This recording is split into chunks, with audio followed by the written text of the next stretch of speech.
Why are some college protesters siding with Hamas?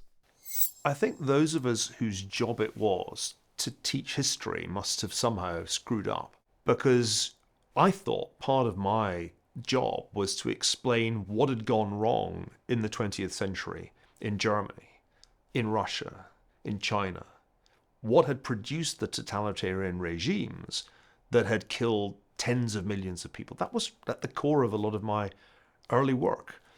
And I look around at the campuses of today and I see people who appear to have learned nothing from the 20th century and are unwittingly reenacting, at least in some form, some of its successes.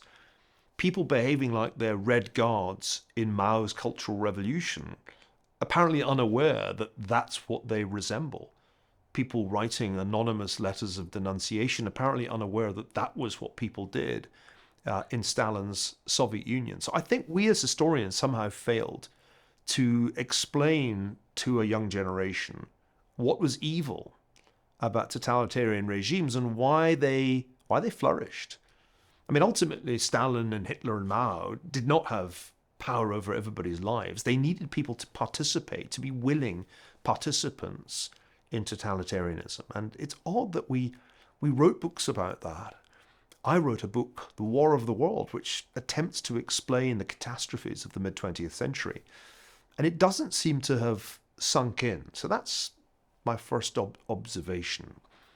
The second observation is that if people don't understand what went wrong in the 20th century, but instead adhere to a simplistic view that history is essentially just the victims and the oppressors, and the role that we play today is to look back on the past and just identify in which category people should be put on the basis perhaps of their skin color. If that approach to history prevails, then it seems to me highly likely that we'll repeat the mistakes of the 20th century, because at the heart of the different projects, whether it was Stalin's socialism in one country or Hitler's National Socialism, was precisely the belief that people should be classified.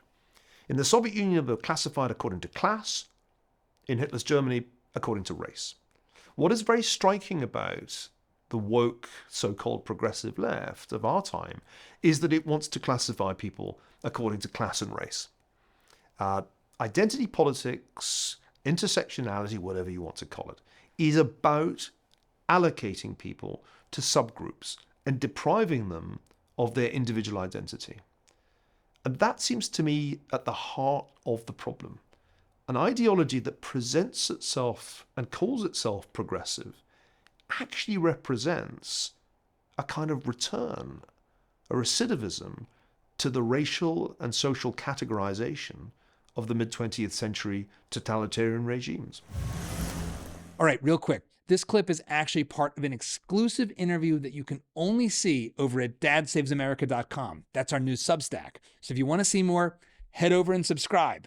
And now, back to the clip. Could we be heading towards World War III? We face not only a cultural crisis, we face a geopolitical crisis.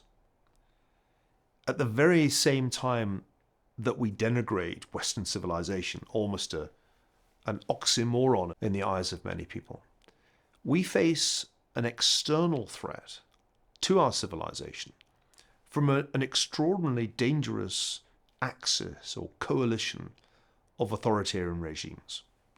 The People's Republic of China, which survived the crisis of 1989 and remains a communist dictatorship. The Russia of Vladimir Putin, which is a kind of revamped Russian empire with him as some kind of latter-day Tsar. The theocracy of the Islamic Republic of Iran, and let's not forget Little Rocket Man in North Korea.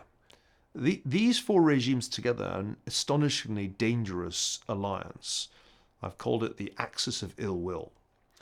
They have very different ideologies, but they have a common purpose, which is to end American primacy and undermine the principles of the Western world: democracy, the rule of law, individual liberty.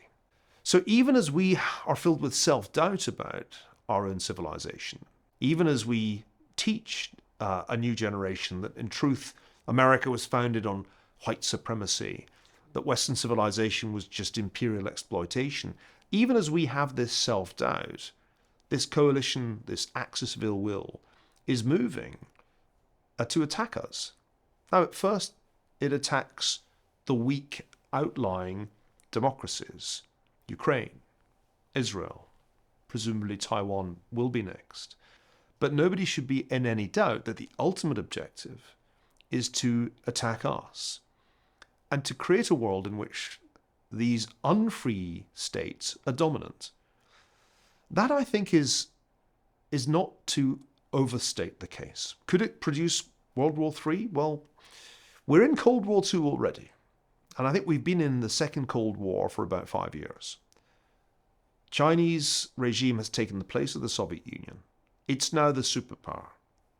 As in the first Cold War, there are two superpowers. As in the first Cold War, one believes in democracy and the other hates democracy. As in the first Cold War, it's a technological contest. But it's not just a nuclear race or a space race. It's an AI race. It's a quantum computing race.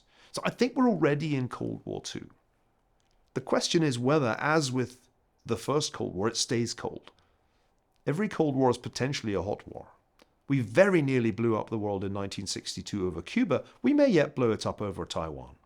So the geopolitical moment is very reminiscent of early Cold War, with Ukraine a little bit like the Korean War, and Taiwan like the Cuba, waiting to be the focal point of a crisis. It's at this moment that we create a new university in the belief that we need to educate the new generation to make them aware of two absolutely crucial things. Number one, freedom is not naturally occurring. It needs to be upheld by constitutional means and by a constant renewal of the ideals of democracy and individual liberty. Secondly, that there are always going to be threats to democratic orders from undemocratic authoritarian states. And those states will have one inbuilt advantage, which is that they will be able to divert resources into warfare, into their military, even as we would prefer to spend our money on peaceful things. And that is why this is such a juncture in history as we haven't seen, I think, since the 1930s. I used to be skeptical of analogies with the 1930s. I used to say they were overdone. But we're now at the point, with two wars raging, one in Ukraine, one in Israel, with 4 authoritarian regimes in an axis, with the United States divided, weighed down by debt, very like Britain between the First and Second World War. We're now at a point when the 1930s analogy starts to make sense.